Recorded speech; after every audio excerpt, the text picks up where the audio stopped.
antinucléaire des Bouches-du-Rhône vous présente sa demi-heure radioactive de contre-propagande sur le nucléaire.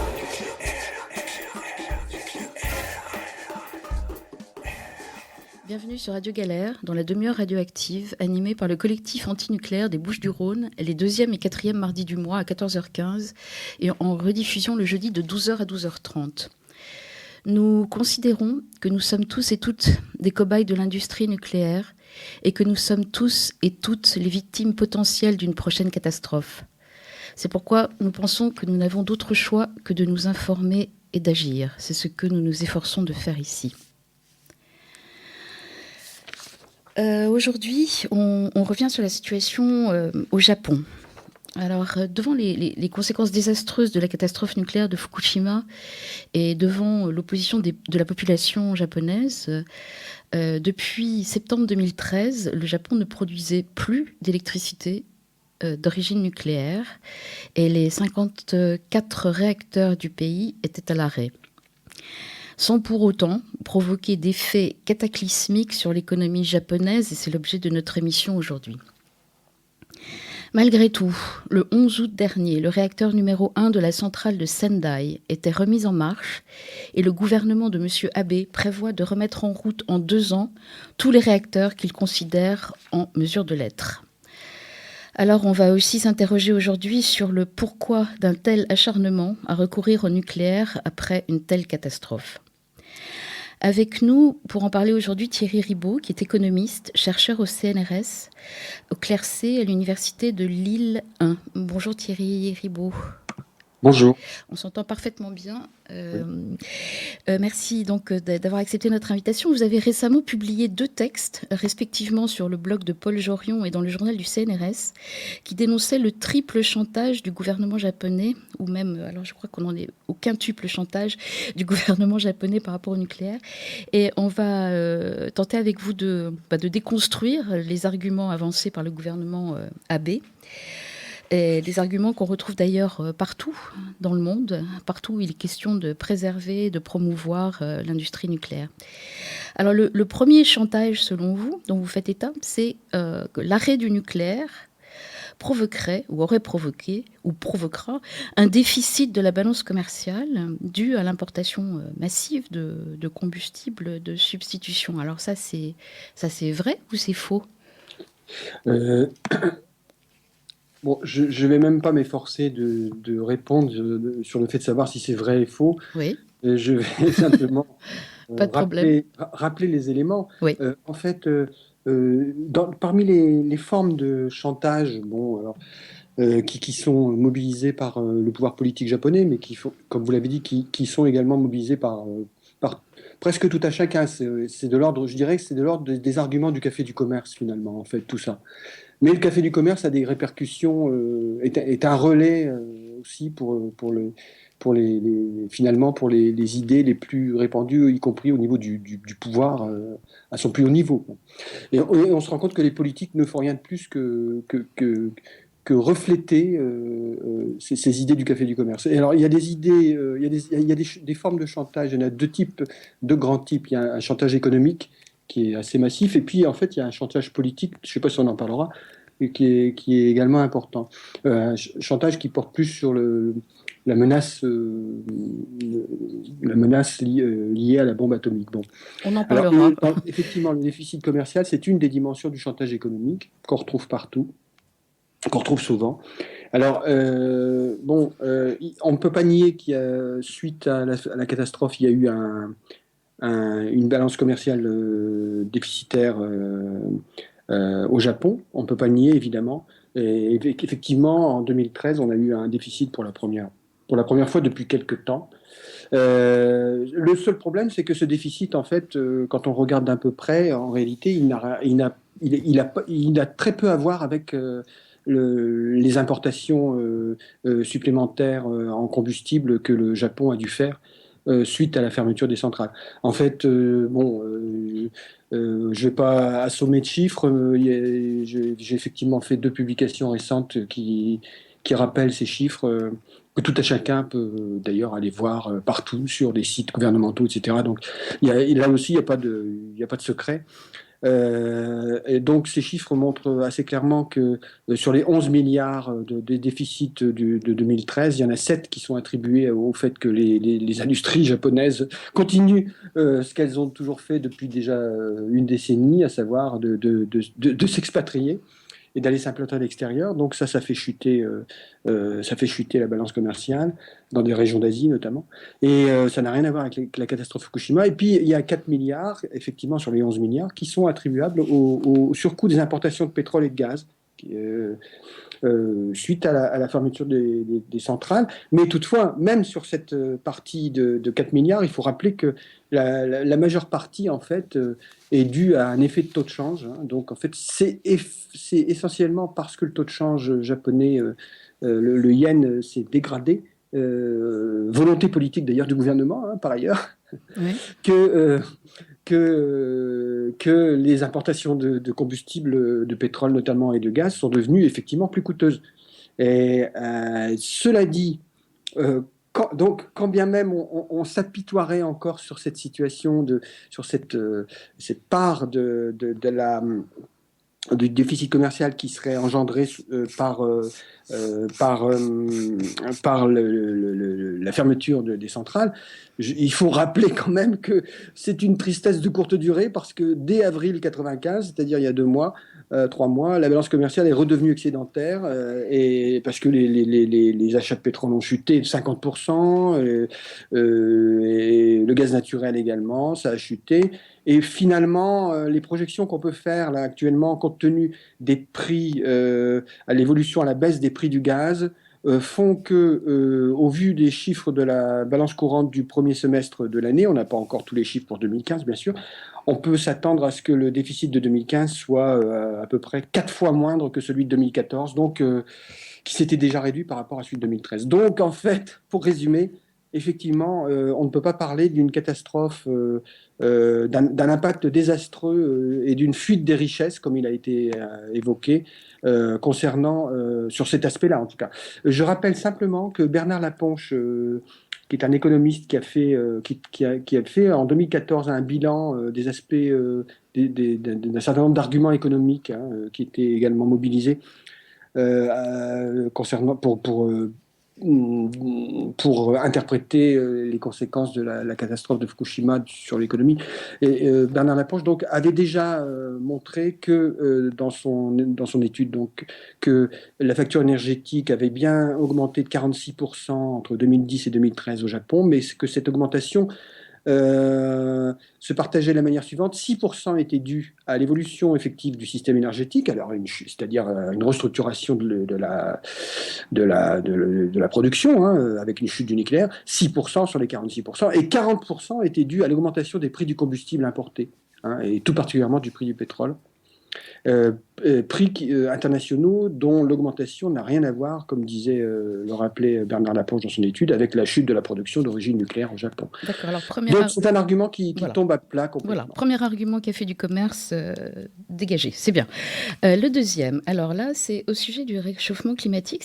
Alors c'est particulièrement intéressant parce que en fin d'année aura lieu à Paris la grand-messe, la COP 21, c'est-à-dire comment lutter contre le dérèglement climatique. Et alors là, on sait que tout le lobby nucléaire est mobilisé et à l'œuvre hein, pour promouvoir le nucléaire en tant qu'énergie décarbonée. Hein, et le nucléaire serait donc une solution au dérèglement climatique. Alors là, vous avez montré très très bien dans vos publications que les émissions de CO2 en France ou au Japon d'ailleurs, n'ont rien à voir avec le nucléaire, avec l'arrêt des réacteurs en fait. Oui, enfin, plus ou moins.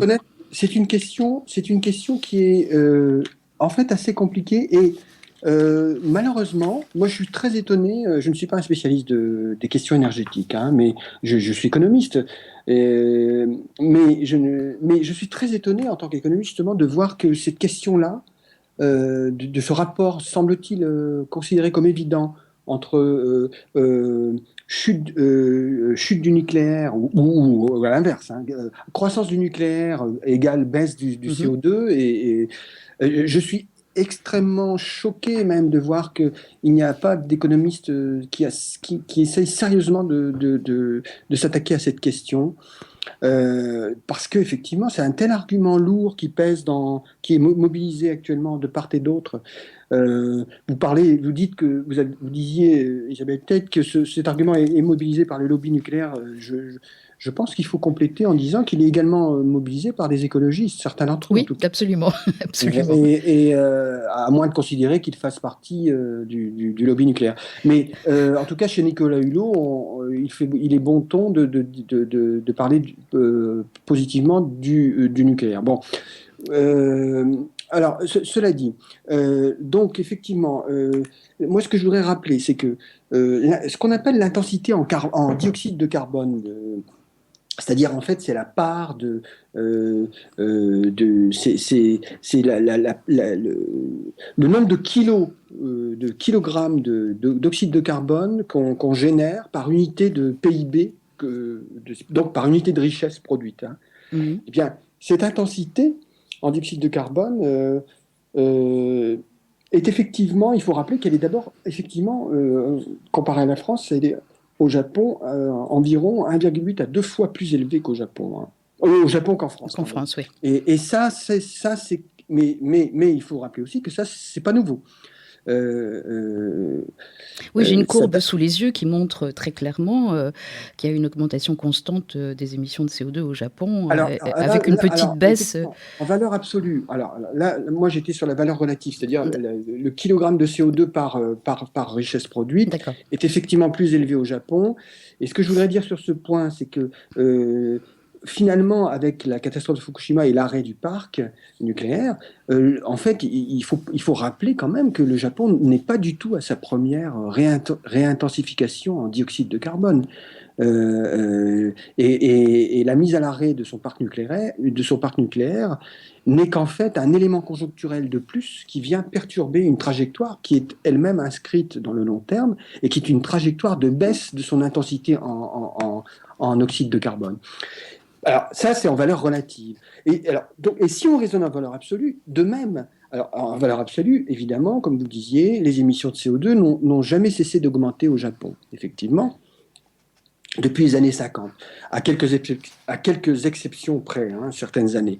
Mais il faudra attendre 2009, suite à la crise de 2008, ce qu'on appelle le choc Lehman, pour que il y a une baisse significative, mais les émissions de CO2 vont reprendre dès 2010, hein, le rythme de croisière, avec un pic, effectivement un nouveau pic qu'on va atteindre en 2012, avant la chute qui va s'en suivre entre 2013 et 2014.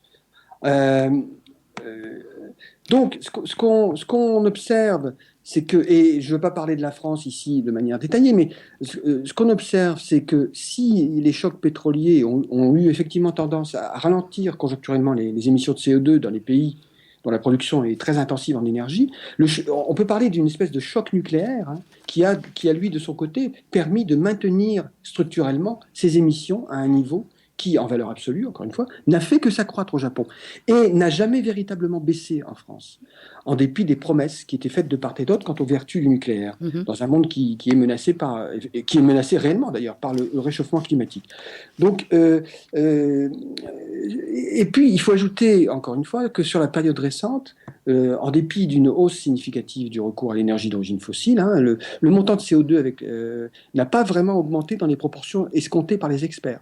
Je ne vais pas rentrer dans les chiffres, c'est paru, ça a été publié, l'auditeur peut s'y référer. Hein. Ce qui est certain, c'est que il n'y a pas de rapport de proportionnalité entre l'arrêt du parc nucléaire et la croissance des émissions de CO2, contrairement à ce qui est souvent avancé. Alors, moi, je voudrais résumer sur ce point, tout simplement, pour ramener les choses de manière très concrète sur la réalité, sur la vérité aussi. C'est que la chute de la production d'électricité d'origine nucléaire au Japon en 2011 et en 2012 n'a pas entraîné une hausse proportionnelle des émissions de CO2. Ça, c'est un premier point. Et quand on regarde donc sur la période récente, on observe même une baisse des émissions de CO2. Il y a une baisse de 0,9% en 2013, de 3,1% en 2014. Qui serait due à quoi, ça ? Ah ben dû au fait que les importations de produits carbonés, de combustibles matériaux carbonés ont baissé, tout D'accord. simplement. Parce qu'en fait, effectivement, il y a des économies d'énergie qui ont été Ouais, voilà, opérées ouais. dans le pays, Oui, de manière importante mhm, d'ailleurs, mhm. et pas seulement par les ménages, hein, le système industriel lui-même. Mais ce qu'il faut rappeler, c'est que sur le long terme, quand même, le développement de la production électronucléaire japonaise n'a jamais permis de faire face à l'augmentation quasi ininterrompue des émissions de dioxyde de carbone. Et pourquoi? Parce que dans un système économique qui est fondé sur une double dépendance énergétique, à la fois donc sur les produits, les produits fossiles et sur l'énergie fossile et sur le nucléaire, eh bien leurs évolutions respectives sont le plus souvent parallèles et articulées l'une à l'autre, et non pas inverses comme on pourrait le penser. Autrement dit, on voit bien que, pour le dire encore autrement, hein, euh, euh, le nucléaire ne permet pas automatiquement, en tout cas mécaniquement, de sortir d'un cycle de hausse des émissions de dioxyde de carbone parce que, en fait, il appartient, ce nucléaire lui-même, il appartient à une économie de croissance qui, de toute façon, même lorsqu'elle développe du nucléaire, elle a de toute façon besoin, en tout cas tel que les systèmes capitalistes sont organisés actuellement, même quand on développe du nucléaire, on a besoin de toute façon, et peut-être même d'autant plus, eh bien, de développer des activités qui ont besoin de consommer et de produire du dioxyde de carbone et de consommer donc des énergies fossiles. C'est ça le problème. Oui, oui, oui, Il n'y a nous sommes rien d'accord. de magique. Voilà. Et effectivement, vous parliez de Nicolas Hulot. Je voulais juste, enfin, ne conseiller à personne d'y aller, mais c'est quand même très intéressant de voir que un des conseillers de Nicolas Hulot sur ces questions-là s'appelle Monsieur Jean Covici et son blog à cet égard est une véritable, enfin, c'est de la pure propagande. Ah oui, tout à fait. Et Avec des allures d'ingénieur d'ingénieur. Oui. et de rationalité qui sont en fait de la manipulation des chiffres totales. Oui, bien sûr, oui. Alors, deuxième argument du Café du Commerce, donc dehors, ça c'est bien pour la COP 21 parce que il va falloir le dire et le répéter parce que Oui, on assiste à une espèce de diabolisation complète du charbon, du pétrole. oui. Voilà.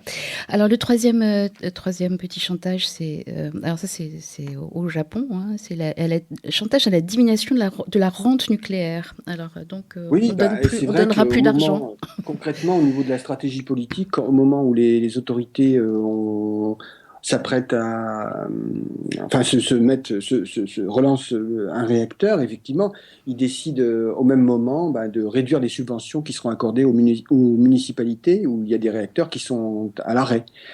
C'est une manière comme une autre en fait, d'inciter les élus locaux qui sont pris à la gorge finalement, parce que déjà de toute façon l'état financier des municipalités, des collectivités locales, on peut dire au Japon, avant même hein, bien sûr l'accident de Fukushima, était assez dans un état pitoyable. Et donc ces municipalités qui sont sous perfusion, on peut dire, du nucléaire, du point de vue fiscal, eh bien, les mesures récentes que vient de prendre le gouvernement, en fait, vont les inciter à donner leur accord pour que les réacteurs redémarrent dans leur commune. Alors, je ne vais pas rentrer dans les détails, mais c'est par une mécanique qui consiste à jouer sur le taux de performance opérationnelle qui est pris en compte pour déterminer le niveau de subvention. Bon, et c'est ce changement de taux, donc le gouvernement va abaisser ce taux de manière à ce que, eh bien, en gros, oui, de manière à ce que les autorités locales donnent l'autorisation de relancer les réacteurs qui sont sur leur commune, en fait. À ce propos, comment ça se passe au Japon, là, localement, sur l'opposition de la population à ces redémarrages? Oui, alors bon, c'est presque un autre sujet, mais en même Non, temps, mais enfin, bon, j'ai une c'est petite que parenthèse, oui. bon, On terminera peut-être, oui. il y a eu des manifestations relativement importantes à l'échelle japonaise au niveau national, à Tokyo. Bon, encore qu'elle n'ait pas été véritablement à la hauteur. Mais alors au niveau local, bon, bah oui, c'est très, on est dans le symbolique, hein, D'accord. on est dans des regroupements, de toute façon, des regroupements très limités. Le problème étant que la problématique du nucléaire comme étant un élément catastrophique, finalement, largement, enfin, et tant quand même, bon, bah oui, ça menuisait même au Japon, quoi. Enfin, Oui. bon, c'est tout. Donc, en tout cas, on peut pas dire qu'il y a eu une résistance frontale au redémarrage, face au redémarrage. Il y a une résistance juridique. Il y a des gens il y a des communes, il y a des comment dirais-je, des élus, il y a des citoyens qui se regroupent de manière à mener des actions juridiques pour invalider les décisions de reprise de redémarrage de certains réacteurs. Mais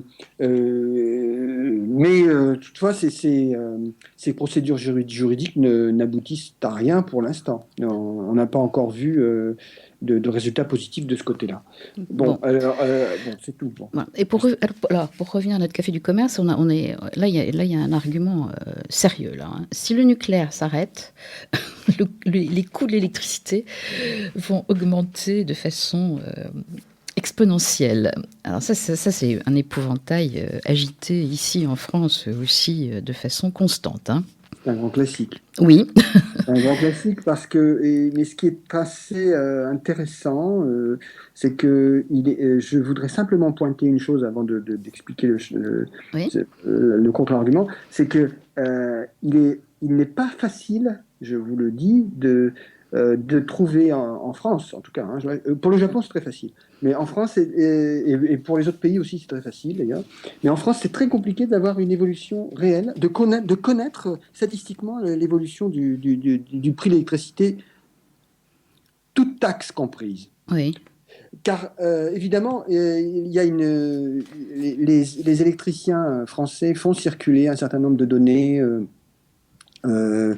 qu'ils reprennent bien sûr de l'INSEE en partie, mais également des données qu'ils tirent de leurs propres statistiques, où figurent des éléments de prix, mais en général, mais ils refusent de raisonner en incluant les taxes avec l'argument l'argument apparent selon lequel en fait les taxes ne reflètent pas le prix puisque c'est une espèce de mainmise de l'État sur quelque chose sur lequel il ne devrait pas mettre la main.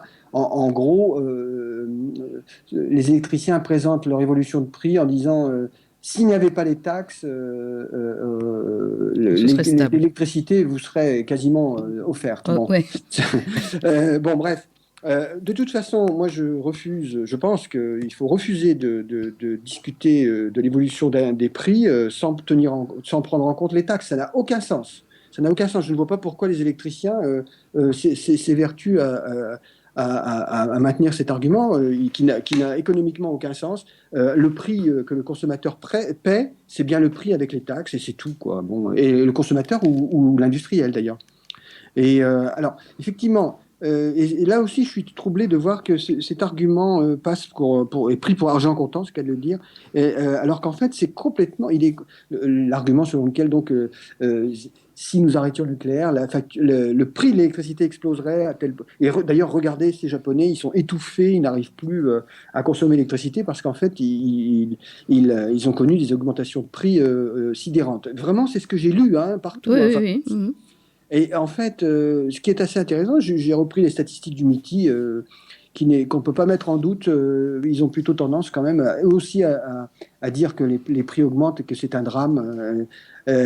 Donc, quand on regarde les statistiques du MITI, on se rend compte effectivement, entre 2009 et 2014, en fait, il y a eu au Japon, pour les ménages, et pour les ménages et les petites entreprises, il y a eu une augmentation des prix de l'électricité de l'ordre de, il faut compter de l'ordre de 25%, enfin 24% des poussières, 25% entre 2009 et 2014.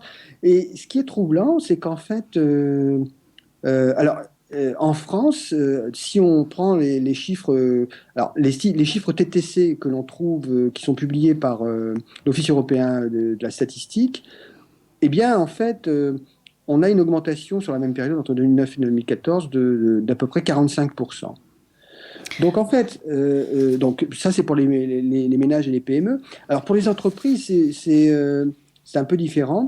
On a une augmentation au Japon entre 2009 et 2014 de l'ordre de 35-36% du prix de l'électricité. Et puis en France, alors là c'est un peu compliqué parce que c'est vrai que pour la France, on n'a pas le TTC chez Eurostat, je ne sais pas pourquoi.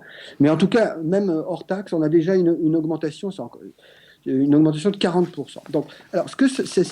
Donc c'est assez intéressant parce que ça montre que dans un pays, on a un pays qui arrête le nucléaire.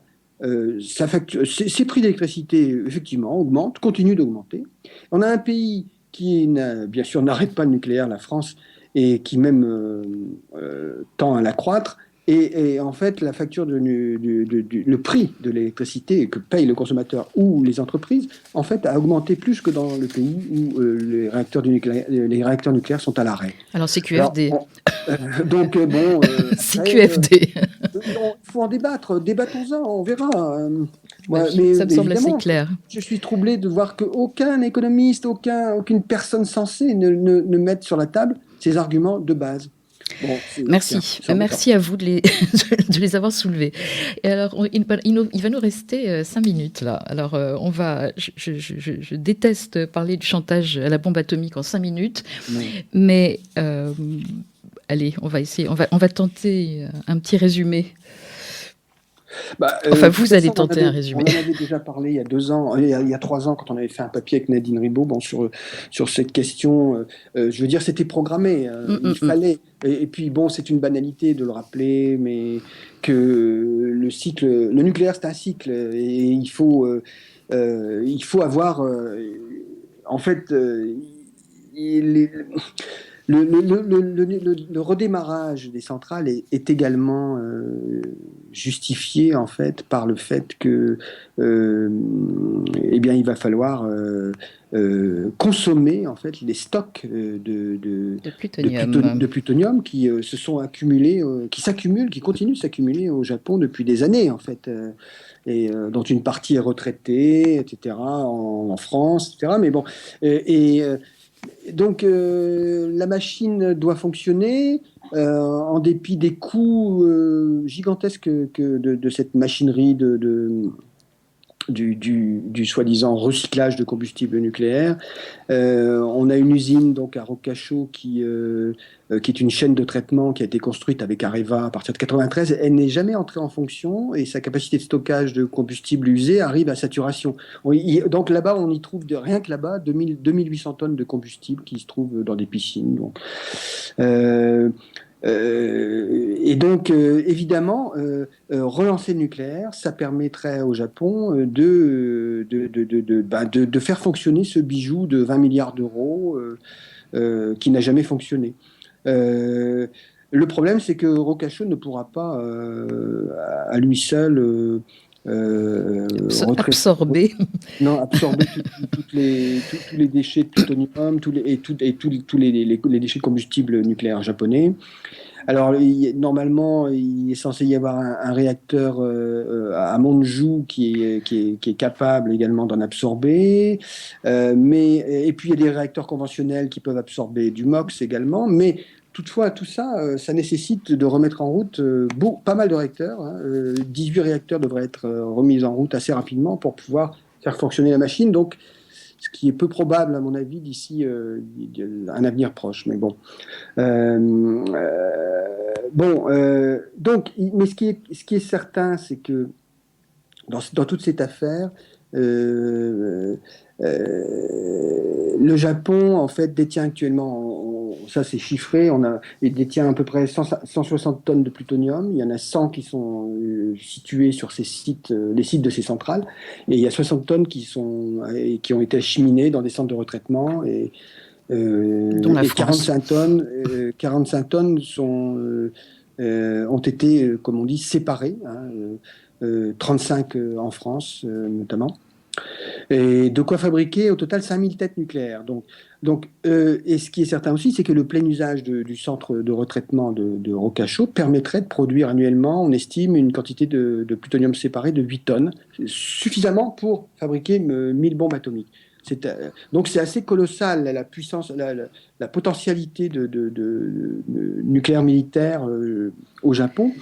Sauf qu'il a fallu changer un peu la loi, la loi au Japon pour que, oui, bien sûr. pour qu'on puisse envisager au Japon une utilisation militaire du. En tout cas, bon, tout ça reste non dit, mais c'est vrai que, par contre, le vote des lois n'est pas du non dit, et effectivement, il y a un certain nombre de plusieurs lois. Hein. Il y a eu un amendement déjà en 2012 de la loi fondamentale sur l'énergie atomique qui a permis de faire passer la politique nucléaire du Japon du côté de la sécurité nationale. Hein. Et puis, alors, je ne vais pas revenir là-dessus, il y a eu des contestations, mais finalement, c'est quand même passé. Et puis, bien sûr, il y a les fameuses lois récentes les lois dites de sécurité, Oui. qui en fait lèvent pas mal un grand tollé, mais tout de même sont bel et bien sont bel et bien en train d'être votées.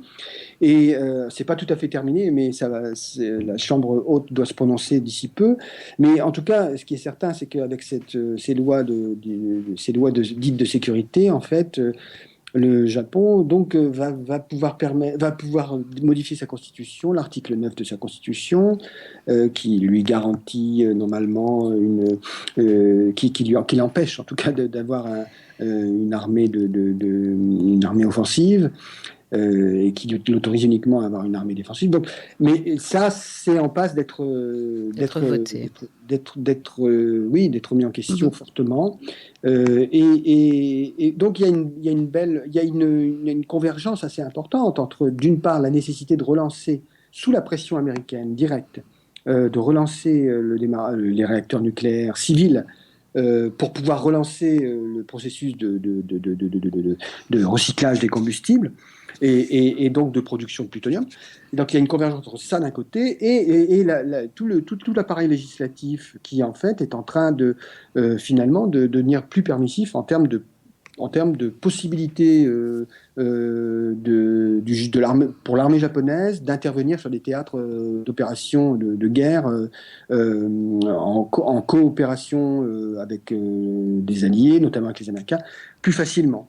Donc, je voudrais ajouter à ce titre que cerise sur le gâteau, des parlementaires japonais il y a quelques jours là, de révéler qu'avant même la tenue de tout débat sur les détails de la loi, des lois de sécurité au sein de la coalition gouvernementale japonaise, eh bien, il semblerait qu'il y ait eu des rencontres qui se soient tenues en décembre 2014 aux États-Unis entre des représentants de l'armée japonaise et américaine. Et durant ces rencontres, donc, le chef de l'armée d'autodéfense japonaise, Katsutoshi Kawano, en fait, s'est engagé formellement. Alors là, il y a un verbatim de tout ça, et les rencontres ont été inscrites, donc là, il n'y a pas d'invention. Hein. Le chef de l'armée d'autodéfense japonaise s'est donc engagé auprès des militaires américains à ce que les nouvelles lois sur la sécurité japonaise soient prêtes d'ici l'été 2015 et à ce que de nouvelles bases militaires soient construites au Japon pour accueillir les troupes américaines en compensation de la fermeture d'une des bases à Futenma, à Okinawa. Donc on voit bien que tout cela fait partie... d'une part, il y a bien une programmation, et d'autre part, on voit bien aussi, et là, si tant est qu'il faille le rappeler, que toutes ces manœuvres se font totalement en dehors du cadre démocratique, en fait. On va terminer là-dessus et on pourra reparler une fois prochaine de l'espoir ou du désespoir. Ouais. De la lutte.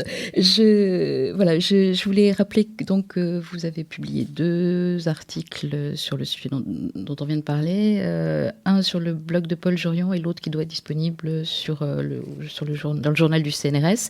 Oui. Et puis je voulais rappeler aussi que vous êtes le co-auteur avec Nadine Ribaud d'un ouvrage que je conseille évidemment à tout le monde et depuis longtemps, Les sanctuaires de l'abîme, chronique du désastre de Fukushima, aux éditions de l'Encyclopédie des nuisances, Paris 2012. Voilà, vous pouvez, pour les auditeurs, vous pouvez retrouver toutes nos émissions sur notre blog Collectif Anti-Nucléaire 13, dont plusieurs interventions de Thierry Ribaud. Voilà, merci infiniment d'être avec nous et puis bon courage à tout le monde. Et Merci. au revoir. Au revoir.